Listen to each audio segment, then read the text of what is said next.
Dan industri juga bukan nol, tapi memang tidak dominan. Itu beda dengan Korea. Korea itu sangat berorientasi pada ekspor. Kenapa? Saya akan cerita nanti.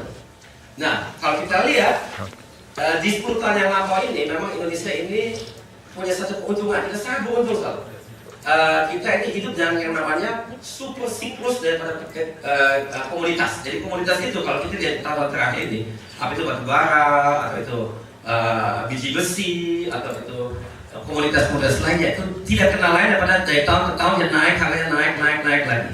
Dan itu membuat banyak orang kita itu berorientasi kepada situ, termasuk pemerintah sendiri. Itu mindset, dan saya nanti akan cerita lebih dari itu di slide berikutnya.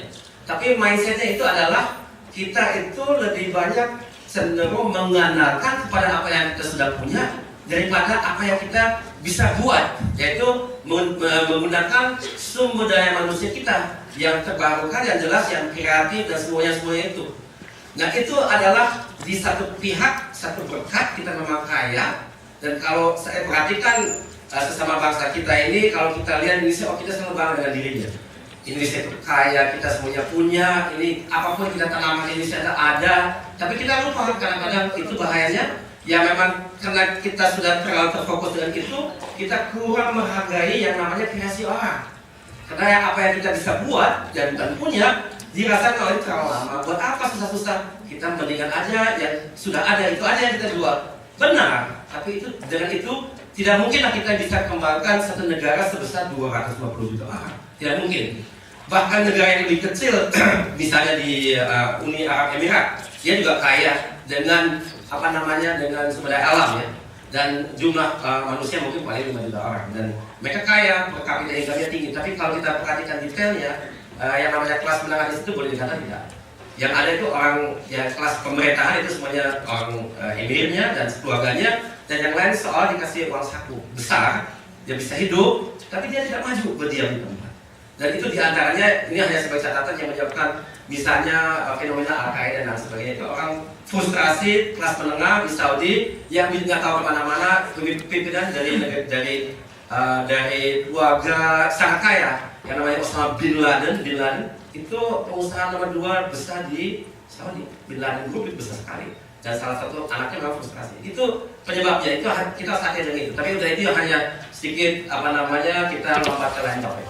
Nah sekarang jadi ingat, ekonomi kita 2/3 itu konsumsi dalam negeri, dan tidak semuanya itu bagus, ada yang bagus dan tidak bagus, karena banyak impor sebenarnya. Kalau kita ke supermarket, dalam negeri juga, tapi impor.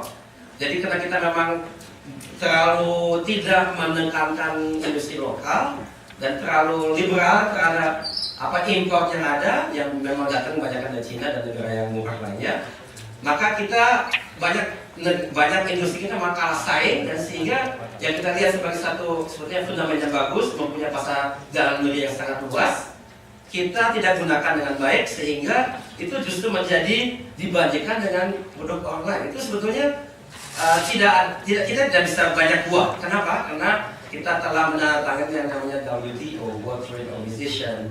Kita di tahun 2015 akan menghadapi yang namanya ASEAN Free Trade Area, dan kita ada APEC, kita ada GATT, kita ada Trans-Pacific Partnership dengan Amerika, itu banyak sekali.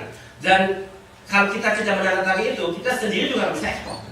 Jadi dengan kata lain kita akan kejepit, dan kuncinya adalah di keberpihakan, tapi mesti agak pintar.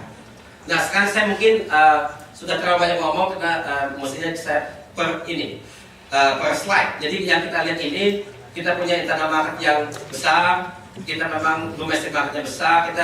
Kalau kita lihat ASEAN,